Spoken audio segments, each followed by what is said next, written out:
welcome to this episode of Chatting with the Lightkeeper. I'm Edward, and today will be the third and final part of little bit of discussion about actually having DS in the real life. Having in real life and some of the challenges that DS presents. That if you haven't experienced, will be new, unique things to undertake. So in this final uh, podcast on the subject, we're going to kind of talk about where rubber meets the road, or sometimes where black ice meets the road. And that always presents challenges. So far, we've talked about the need to build a relationship. To actually remember that there's a whole lot of P in DS relationships, and that is people. It's all about the people, and sometimes that gets overlooked. And then we also talked about in the previous episode the challenge of being consistently consistent, especially when it comes to the accountability side. How that can be a challenge. And this time around, um, just going to talk a little bit about life. Sometimes that's the biggest challenge within DS. I mean, think about all the pressures that we face on a daily basis. We have family, we have friends, we have our jobs, we have school, we have kids, uh, time crunches, projects to get done. Oh, it's the weekend, and yet, even though it's time off from work, it's still rush to the grocery store, then rush to the sporting event, then there's a family dinner, then there's a birthday party, and very quickly life can really start to overwhelm us. It can feel overwhelming just dealing with life, and then on top of this, you have a great relationship, but everything that's happening is vanilla. It's the vanilla world, but the vanilla world is the world we live in, so we have to honor all of those commitments. We have to follow through. We have to be, good friends, good family members. For those of you that are parents, you have to be a great parent. It's all sorts of things that can occupy our time, our minds, and how do you kind of keep DS going when all of this is going on? In fact, recently there was a discussion online about a submissive and was in a long-term loving relationship with their dominant, and their dominant had worked really hard and had his eyes set on this promotion for a couple of years, and the dominant went out and earned the promotion, and along with the promotion, of course, came added responsibilities, new things to learn at work. Plus, he still had to cover his old position until somebody was hired to fill that. And then when they were hired, he'd have to train them how to do the job. And all the while, he still has to do the new job, learn the new job. And the submissive was kind of on a rant about how they felt that their dominant was slipping and was letting the relationship kind of go because there was so much work pressure and they weren't getting the attention and the time that they were prior to the dominant getting and achieving this promotion at work. And it can be it can be very easy for that to happen. And it's not that the submissive had done anything wrong. It's not that the dominant had done anything wrong. This position was something that they had wanted and had sought and worked for. And now that they had it, they want to succeed at it. I mean, that's just, human nature, and unfortunately kind of the nature of the beast sometimes with our careers. We want to do well and we want to advance, and then with that advancement comes new challenges. So how do you balance all of that out? Is there a way to do it?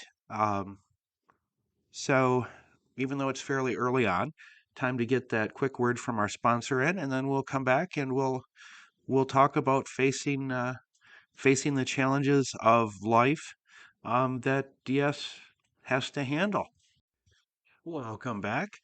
And we were just chatting before the break about the dominant who had a promotion at work and all the stress that came with it and how their submissive had taken to the internet to share their frustrations. And well, the first thing that kind of comes to mind with that is remember, this is real life here. This is not fantasies. This is no longer what we think something will be like, maybe possibly because it'll be our first time.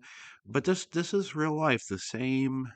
All the same pressures and everything else that life throws at your vanilla friends and family members are going to come at you as well.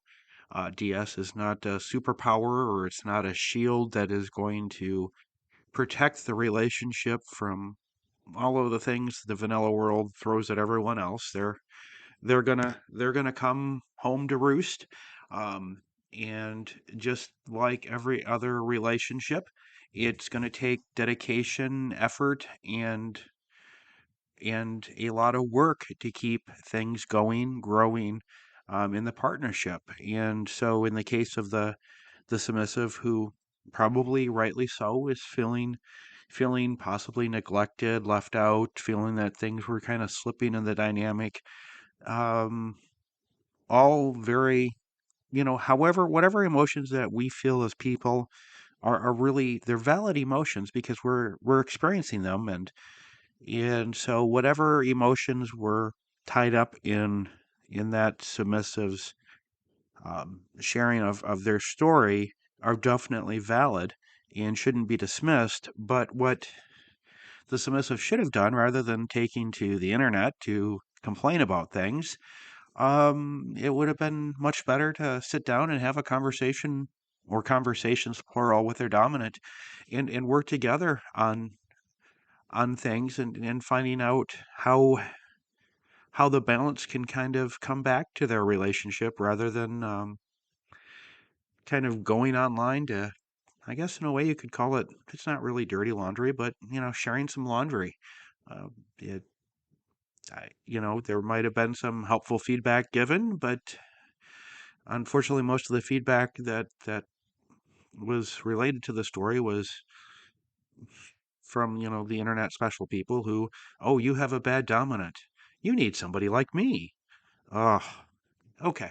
So anyway, the next little thing about life, I live in a part of the world where we have this wonderful phenomenon, I guess you could say, that happens in the wintertime.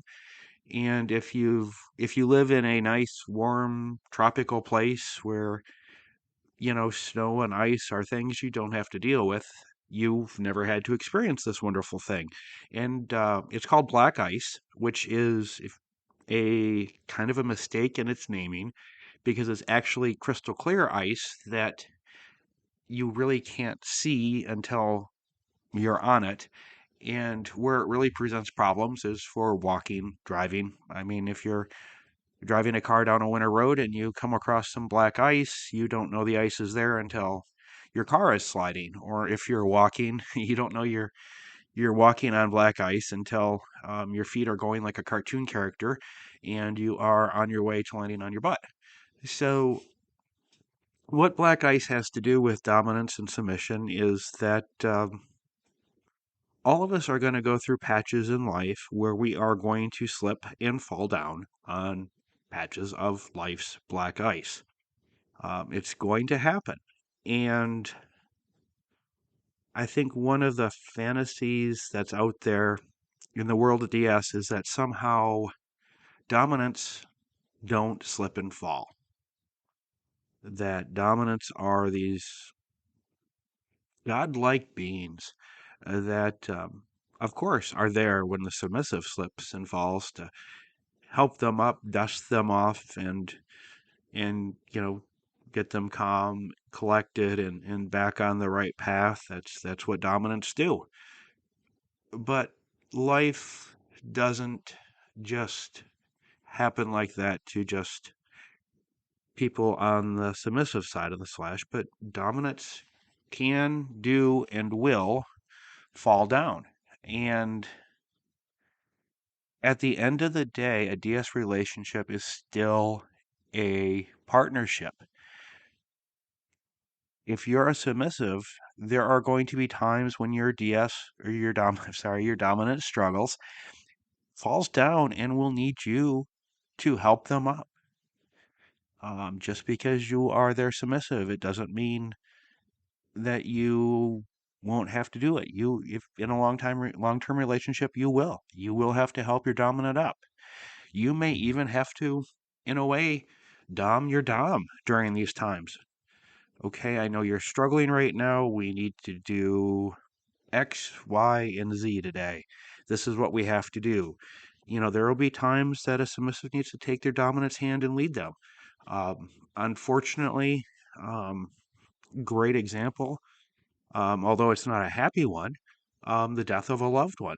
When that happens, there are going to be a need for the submissive, if it's the loved one of a dominant, or perhaps even a loved one to both the dominant and submissive. The submissive might have to take the lead and help point the dominant, help keep them on track, on task, because grief is a real mother. So that's just an example of one of those black ice times in life that it's going to happen, and you need to just simply be partners first, DS second, and during those times, do what is needed to be done to help your partner, whether they're dominant or submissive or whatever it is that works for you through those times. You just need to be a team, um, and sometimes people who are new to DS or haven't experienced their first in-person lifestyle relationship, somehow that is something that when it happens, it's very unexpected. So if you are newer, understand that yeah, you're still going to have all of life's really hard struggles that all of your friends and family members have, and you're going to have to still come together and face them as a team, maybe even for a short while, kind of putting the DS on on the side because it's not as important as your partner. Um, so when times like life gets challenging, time crunches happen.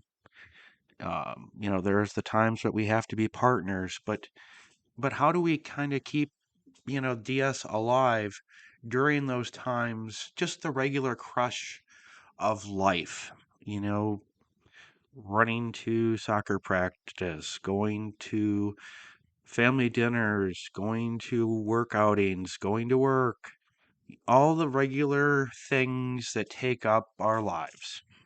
How do we kind of keep DS rolling? How do we do that? One of the more common methods that a lot of people employ, you'll hear them referred to as rituals. And they're nothing complex. Often they're just small, easy to do reminders. Uh, and often they're done by the submissive rather than the dominant. There are some who advocate that rituals should be assigned by the dominant to the submissive, and there are others who say that it should be kind of a joint effort. Sit down, talk, find out what perhaps a ritual that submissive has had in the past that's worked, or what the submissive thinks might work, but they're just little, often daily things, to kind of just keep DS as a part of the daily grind, in a way, if you will. That there's a period of time set aside, every day for a moment of DS. Um, and they're not big. They're just little things to create that reminder that DS is a part of it.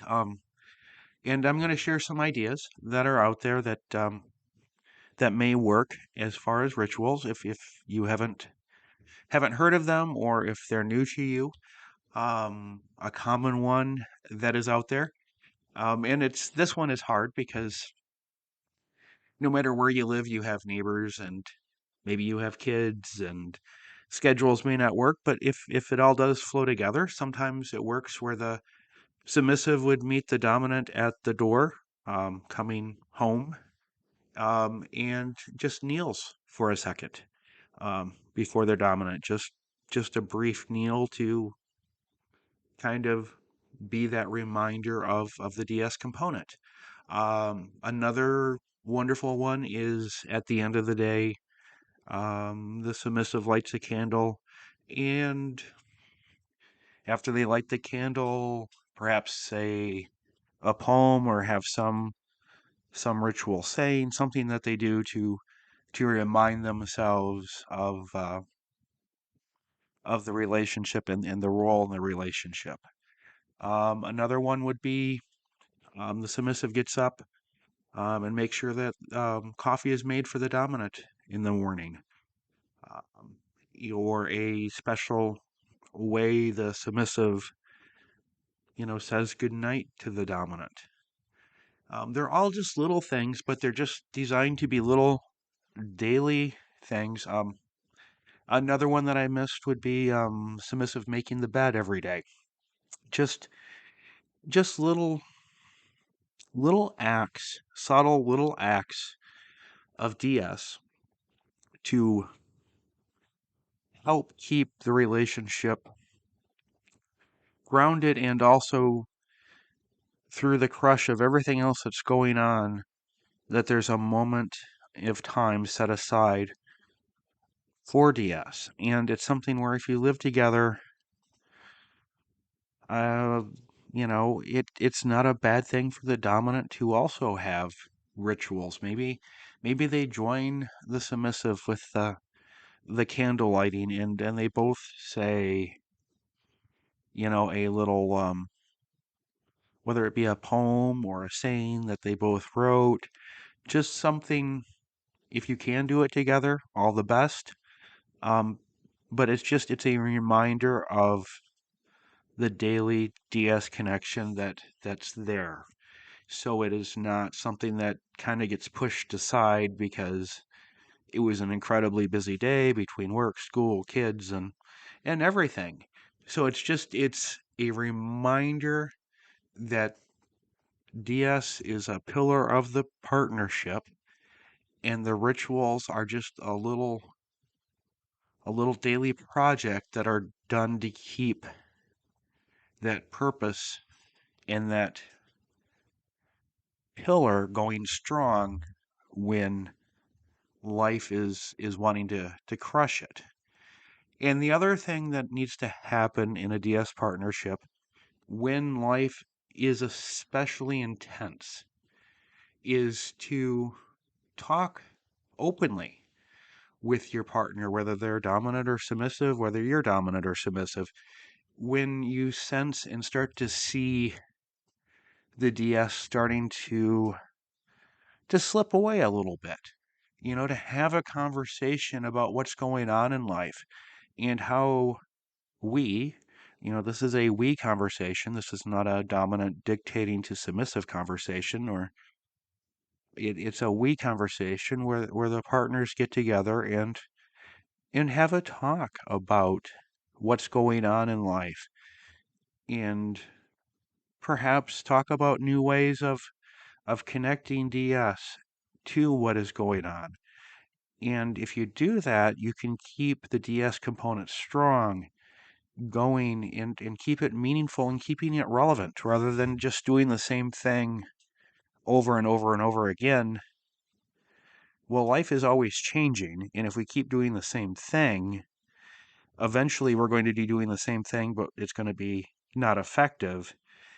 and you keep doing the same thing and it's not working, it's bound to break. So you need to talk, have deep conversations, and through those conversations, try and implement new things. Maybe it's a new ritual. Maybe it's scheduling time together to be DS.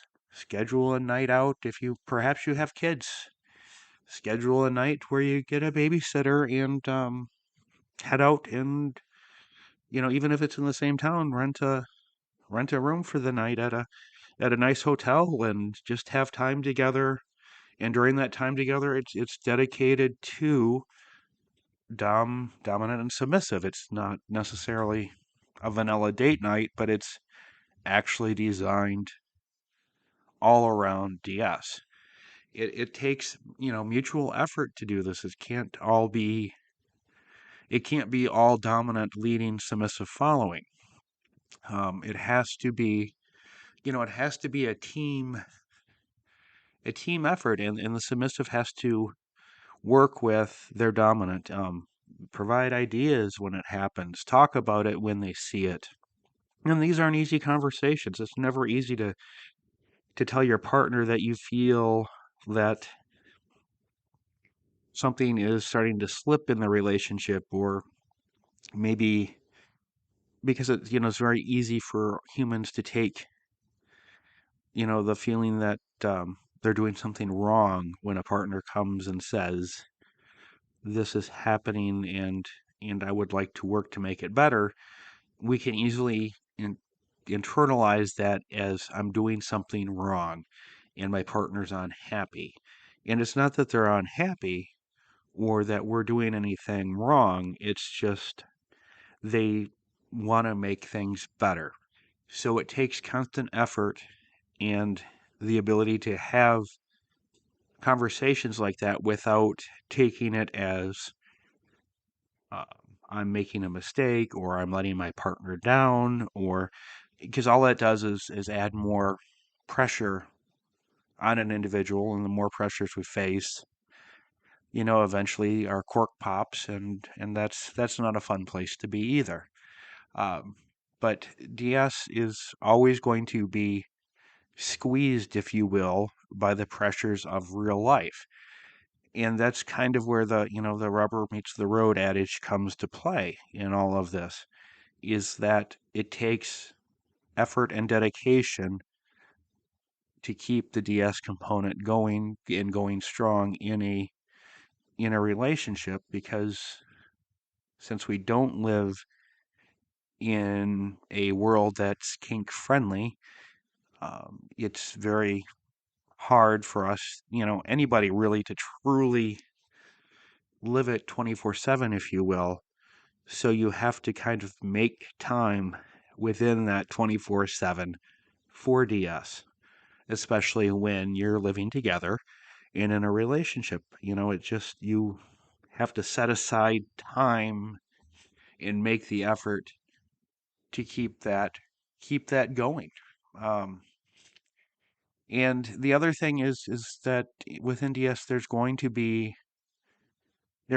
times when the lifestyle does need to kind of get set aside, and you just need to be your partner's person. You just need to be there for them and not worry about DS roles, or if you're submissive, gee, should I tell my dominant this is what we need to do tomorrow? There are times when your dominant is going to need you to tell them what to do tomorrow if you're submissive, because they're struggling and perhaps hurting and just discombobulated completely.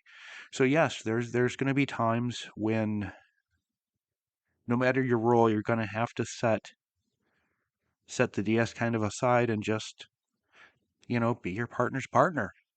And then when you get through that, start bringing the DS component back into the partnership. It's like that adage about slipping and falling on the ice.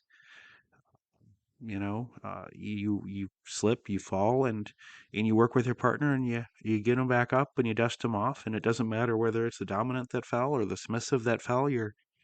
you're there to partner with them through the fall and the getting them back on their feet. And then once your partner's back up on their feet and going again, then it's time to bring, the DS back into it and go forward. So it's one of those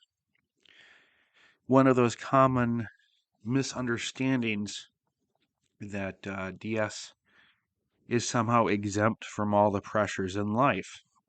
And it's one of those, it really gets tricky when you're living with somebody daily, your DS and all the daily pressures and the vanilla world are there. So it really comes down to making the effort, making the time. And even if it's just, the little things, the little rituals, the lighting a candle together at the end of the day, or just the submissive doing, candle lighting or making it a point to get up to make coffee for the dominant every morning. What have you, just the little subtle acts make a huge difference on a daily basis. So that really will help a DS partnership, especially if it's the first time that you've journeyed from a vanilla partnership into actually living with or marrying, getting, under the same roof, a uh, a DS partner is going to be just all the doing little things to keep that DS flame, if you will, burning in the relationship. And that's really, I think, one of the hardest challenges. And I think it's no different than, kind of, if you hear vanilla people talk about keeping the spark in their marriage, it's sort of the same thing. You're trying to keep that, you're working to keep the DS flame lit in your partnership. And it takes communication, dedication to do it, and it takes it from both sides, not just the dominant, not just the submissives, but it definitely takes a team effort to make it through. Now, I know I've talked a lot about everything being a team effort and how it takes being partners to make it through challenging times, challenging circumstances in a DS partnership. I want to also talk a little bit here as I wrap up about individual effort because while it is a team, there are times when it's going to take individual effort to make things happen. Um, if you're a submissive, there are going to be days, maybe you wake up on the wrong side of the bed, as they say, or you just are having one of those days. And I think everybody has one of those days where you reach a point in the day, and the last thing you want to do is do what you're told or do what is expected of you. You just want to do whatever it is that you want to do. And, to heck with anybody who is trying to tell you differently.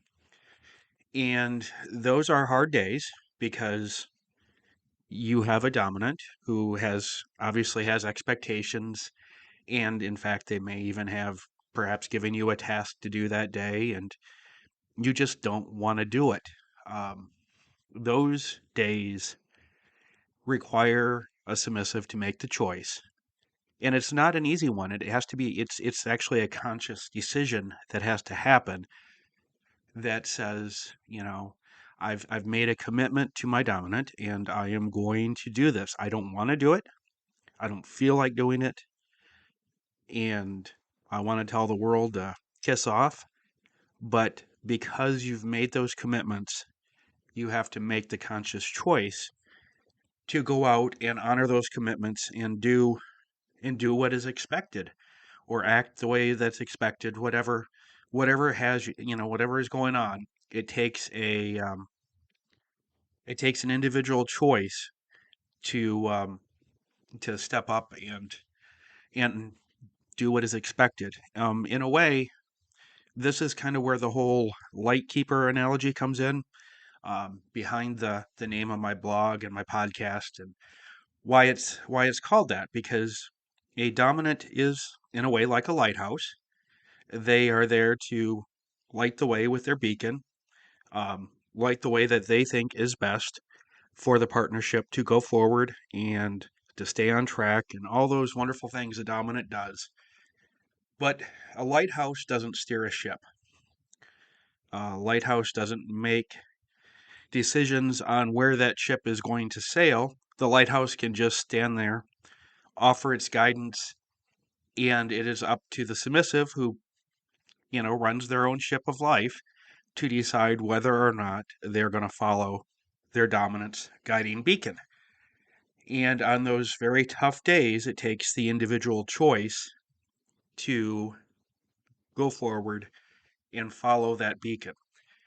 And those are probably the hardest days because it requires making the choice, making the effort, especially when we don't want to. Now, on the flip side, dominants have days just like that. And once again, kind of going back to that lighthouse analogy, being the light keeper, it, well, let's say there's a storm of life raging. It is easier for a dominant in those times to do all the hard work to make sure that their beacon shines brightly for their submissive because they can see the tempest, they can see the rough seas.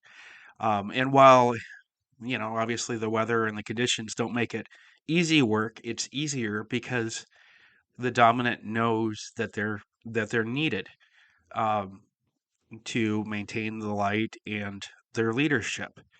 Now there will be days when dominants struggle with being a leader in the relationship. Um, it's not because they don't want to. It's just like the submissive. They are getting smashed by the storm of life. Um, it's a very challenging time. I'll use myself as an example here. Um, in my past, in a relationship, I was having a horrible work day. Um, I had just found out, I believe it was a Tuesday, that by Friday I was going to have to, this is some great corporate jargon here, optimize my staff. And while optimizing sounds like a positive word, what it was really saying is that, due to budgetary cutbacks, I was going to have to fire people on Friday. And I had to decide who was going to stay and who was going to go. And so I'm, very frustrated with this, um, overwhelmed, angry, angry at myself. I didn't see it coming, angry that I've got to somehow prepare my staff for what's coming. But of course, the corporate people above me have said that I can't, whisper or even in the slightest let on that this is going to happen until it happens. But I felt that I had a obligation to kind of hint at what was coming. So I'm racking my brain with trying to figure out who I want to keep, who I can, unfortunately, who can be let go, and how I can start to prepare everybody for what is coming, but doing so in a way and in language that if it ever got back to my bosses, they couldn't say that I even broke the spirit of their directive. So I've got all this running through my mind, and my phone bings with a text message, and it's from the amazing submissive I was with at the time. And we talked a little bit about, having rituals in place. And one of the little things that we did was she was very much into always keeping her nails done, and one of our little rituals would be that typically I would choose a color or maybe a style, and there would be a reason behind why I picked what I did. If we were working on something, pick a color that would kind of serve as a reminder of that, or just a little thing. And it was one of those little things that would always be kind of right there at the tip of her fingertips, as a reminder of our DS partnership. Um, so I am stressed all out. My phone bings with, you know, have a nail appointment this afternoon. Do you have a color or style in mind?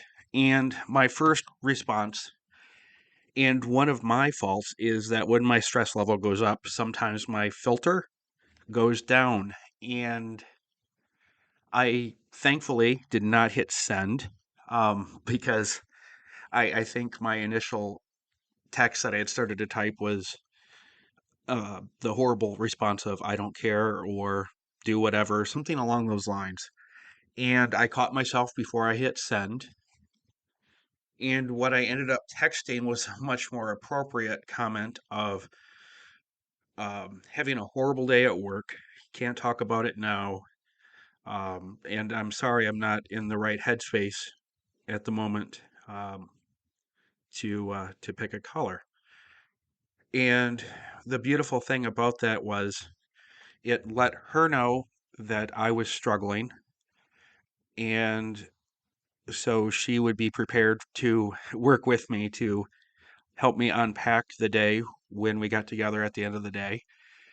And it also served as a reminder, because I was able to catch it, was that even though I was feeling like my head was going to explode with the stress and thoughts that were filling my mind, and worries, and feeling horrible about everything that was going to be happening, was that I have made this commitment. And even though I'm struggling at the moment, that I can't forget that I made a commitment to lead, that I can't forget that I need to do my maintenance on my lighthouse to be a light for her. So it was a struggle. I'm thankful that I didn't let my emotions rule the roost and hit send on a tweet that would have sent her, rightfully so, into an unhappy state. And what ended up happening was she ended up choosing. I can still remember it. It was a bright red color with sparkles. I'm sorry. I'm kind of a boy when it comes to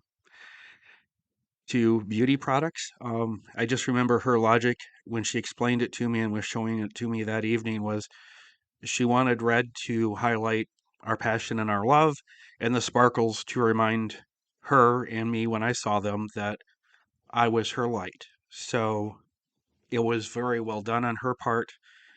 I was incredibly proud, and also very, very happy that she chose to be my partner while I struggled, and understood that maybe some of the day to day decisions and choices I made, um, it would be best. And she did a fantastic job of giving me the space to kind of move things from a what would I choose for her at this instance to here's what I'm choosing to do. I'm doing this based on the guidance that we've done in the past, and just wanted to keep you in the loop and not kind of add to my decisions that were in my head, because there were more important decisions that I was going to be having to make. And it was just it was a great choice that she made. It was a lucky moment in my mind that I caught myself before I let myself go unfiltered. But it's important to remember that dominance will reach kind of saturation points at various points in a relationship. Uh, I refer to it as being decisioned out, where whatever is happening in life, the dominant has had to make so many decisions, so many choices, that it can be overwhelming for them. remember, dominants are human. We're not, you know, we might seem like a superhero to our submissives at times, but we're human. And while we might have that Superman cape at times, life is going to hand us some kryptonite. And during those times of kryptonite, the submissive needs to work with their dominant, because when a dominant gets decisioned out, it can be very, very overwhelming to even make what I would call basic DS decisions. And once again, just like submissives, dominants have to make the conscious choice, and it's in its effort. I know during that time it was a struggle for me to make just the basic choices. One of the things that we would do would be, you know, with the way she dressed every day. It wasn't that I was picking the outfit. Occasionally, if we were going out to dinner or going out on a date, I loved to say, how about you wear this tonight? Something I love to do. But on a daily basis, I would pick a color. And once again, the color would have some sort of tie in to something in our DS relationship. And and that color, it would be up to her to choose what it was, the item of clothing or whatever, whatever it was that had that color in it, and how it fit with what she had going on and what she needed to dress for. But it was just a matter of picking a color. And even doing that, so very simple, it felt very hard for me to do at that time, because there was so much pressure that I had put on myself and in my mind. But I also had to make the choice and understand that I had made commitments and I needed to honor those. And I couldn't allow the external pressures of life to impact the relationship. So while it does take a team, it does take dominant and submissive being partners when things get tough. It also does take individual choices and individual dedication to the relationship to to work through some trying times. So I believe I've gotten through everything that has popped to my mind about chatting with DS and actually in real life relationships. I hope you've enjoyed this little series. I'd welcome anybody who wants to leave some feedback. If you're on Spotify mobile, there's a little question that you can leave me some voice feedback, or a poll question, which is just, an A, B, C, or D answer. Quick and simple. I'd love your feedback. And if you listen on any other podcasting services, for example, you're on Google or Apple or, any of the other ones that are out there, feel free to scroll down to the bottom of the episode and shoot me a voice message and let me know what you thought.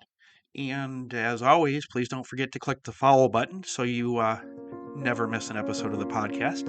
I thank you for the listen, and I look forward to chatting with you again real soon.